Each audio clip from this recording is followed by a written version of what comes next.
ஜாதகம் பார்க்க வரக்கூடிய நண்பர்கள் எல்லாம் சொல்லுவாங்க, இப்போல்லாம் வந்து ஆண்ட்ராய்டு மொபைலில் பார்த்துக்கிறாங்கல்லவா, அவங்களுடைய டேட்டா பொறுத்து டைம் ஆப்பரத்தை போட்டு எத்தனை கூட திசை ஓடுது, எத்தனை கூட புத்தி ஓடுதுன்னு அவங்களே தெரிஞ்சுக்கிறாங்க, அவங்களே வந்து பலன் கேட்குறாங்க.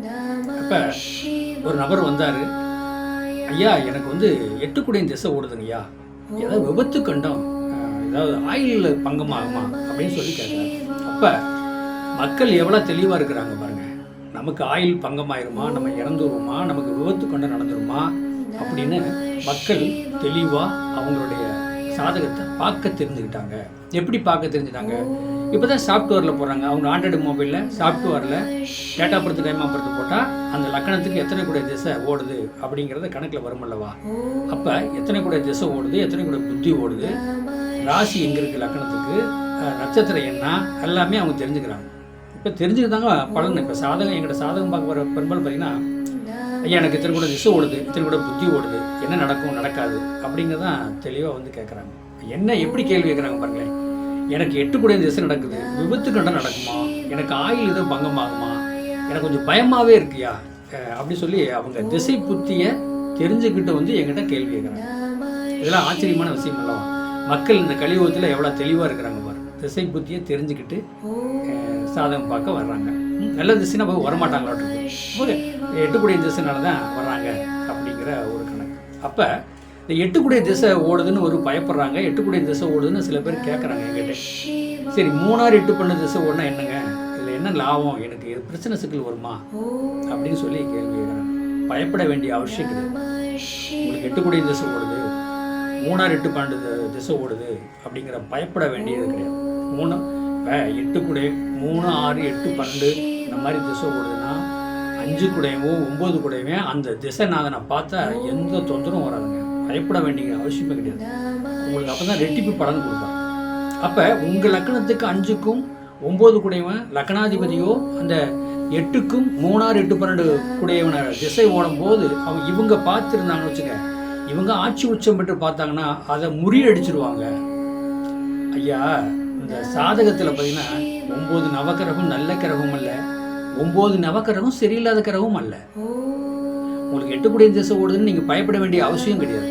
எப்படி 8 குடைய திசை ஓடுது பயப்பட வேண்டிய அவசியம் இல்லைன்னு நீங்கள் சொல்கிறீங்கன்னு நீங்கள் அதை கேட்கலாம் கேள்வி. அதுக்கு நான் பதில் உண்டு. எப்படி இப்போ மேச லக்கணத்துக்கு 8 குடியா இருங்கய்யா செவ்வாவே, அப்போ தன்னுடைய தலையில் தன்னுடைய மண்ணாளி போட்டுக்க மாட்டாங்க. இப்பெல்லாம் கலியுகம் என்னங்க. ஆனால் அதை பார்த்து நேர்ந்து நிதானந்து திருந்துற மாதிரி அவர் தவறே பண்ணினாலும் திருந்துற மாதிரி அந்த திசைநாதன் இப்போ சப்போர்ட் பண்ணுவார ஒழிஞ்சு அந்த 8 குடைய திசை ஆயில் போயிடும், ஆயில் பங்கமாயிடும், விபத்து கண்டம் நடக்கும், ஆய்ச்சிந்து நடக்கும் அப்படின்னு சொல்லிலாம் நீங்கள் நினைக்கவே வேண்டாம். மேச லக்கணத்துக்கு 8 குடைய யாருங்க? மேச லக்கணாதிபதியும் செவ்வா, 8 குடையவனும் செவ்வா. அப்போ தன்னுடைய தனக்கே சூனியம் வச்சுக்க மாட்டான். ஆனால் 8 குடைய திசைங்கிறது அந்த அந்த பயம் அந்த இதெல்லாம் காட்டுவார்.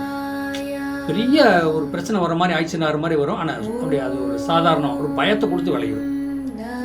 ஆயில் பங்கத்தை கொடுக்குற மாதிரி அந்த பிரச்சனை சிக்கல் வரும். ஆனால் ஆயில் போகாது. அதில் அப்படியே அதை சரி பண்ணி கொண்டுருவார் செவ்வாய் பகவான். துலா லக்னத்துக்கு யாருங்க? துலா லக்னாதிபதி சுக்கிரன், 8 குடையவனும் சுக்கிரனா. அப்போ எப்படிங்க? துலா லக்ன அதிபதி ரிஷு லக்கண அதிபதி 8 குடையவனாக தான் வருவார். அப்போ அந்த அவர் எந்த திசையில் எந்த இடத்துல இருந்து அந்த 8 குடைய திசை ஓடுறாரு. இப்போ கேட்குறாங்க மக்கள், எனக்கு 8 குடைய திசை ஓடுதுங்க, எனக்கு பயமாக இருக்குது, ஆயுள் பங்கம் ஆயிருமா அப்படிங்கிற ஒரு பயம் அவர்கிட்ட இருக்குது. துலா லக்கணத்துக்கு 8 குடையம் யாருங்க? லக்னாதிபதியே சுக்கிரன், 8 குடையவனும் சுக்கிரன். அப்போ அவர் என்ன நட்சத்திரம் உட்காந்துருக்காரு. அப்போ உங்கள் லக்கணத்துக்கு 1 5 9 அதிபதி யாராவது அவரை பார்க்குறாங்களா? பார்த்தா எந்த தொந்தரவும் வராதுங்க. மேச லக்கண அதிபதி விருச்சிக லக்கண அதிபதியும் செவ்வாய்.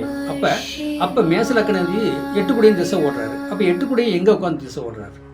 யாரு பார்க்குறாங்க? குரு பார்க்குதா? பாவகிரகம் பார்க்கக்கூடாது. மேலும் தூண்டி விட்டுருவாங்க. வெள்ளமாக எரியிற விளக்கை தூண்டி விட்டால் பெருசாகிரும்ல, பெருசான நிலைமை என்ன அது பண்ணிடும் ராகுவான். அந்த பாவகிரகம் பார்த்தா அந்த மாதிரி ஒரு ராகுக்கு பார்வை. அப்போ செவ்வாய் கூட பார்க்கலாம். அந்த மாதிரி தேய்புரியில் சூரியன் சந்திரன் பார்த்தாலும் அந்த மாதிரி வந்து பாவகிரகம் பார்க்கும்போது அதனுடைய பவர் வந்து கூட தான் போகும்.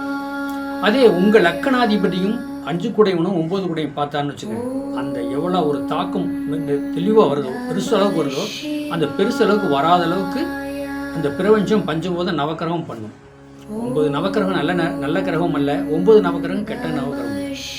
உங்களுடைய 8 குடை உங்களுக்கு திசை ஓடுதா, பயமா, ஆபத்து, கண்டமா, பிரச்சனை சிக்கல் உங்களுக்கு மனசில் ஓடுதா, உடனே என்னுடைய வாட்ஸ்அப் நம்பர் 95 14 77 10 74க்கு ஃபோன் பண்ணுங்கள். உங்களுக்கு என்ன திசை ஓடுது, உங்களுக்கு எப்படி சப்போர்ட் பண்ணும், எப்படி சப்போர்ட் பண்ணாது அப்படின்னு உங்களுக்கு விளக்கமாக சொல்கிறேன். என்னுடைய சேனலை சப்ஸ்கிரைப் பண்ணுங்கள். ஆன்லைன் அஸ்ட்ரோ பழனி டிவி என்னுடைய சேனலை சப்ஸ்கிரைப் பண்ணுங்கள், பெல் பட்டன் ஆன் பண்ணுங்கள். இதை கண்டினியூ பண்ணிட்டு வாங்க. கண்டிப்பாக எதுவும் உங்களுக்கு எந்த மன அச்சம் இல்லாமல் உங்களுக்கு தெளிவாக சாதம் சொல்லி உங்களுக்கு நல்வழிப்படுத்துகிறேன். அது என்னால் முடியும். இந்த பிரபஞ்சம் எனக்கு கொடுத்த கிஃப்ட். வாழ்க வளமுடன்.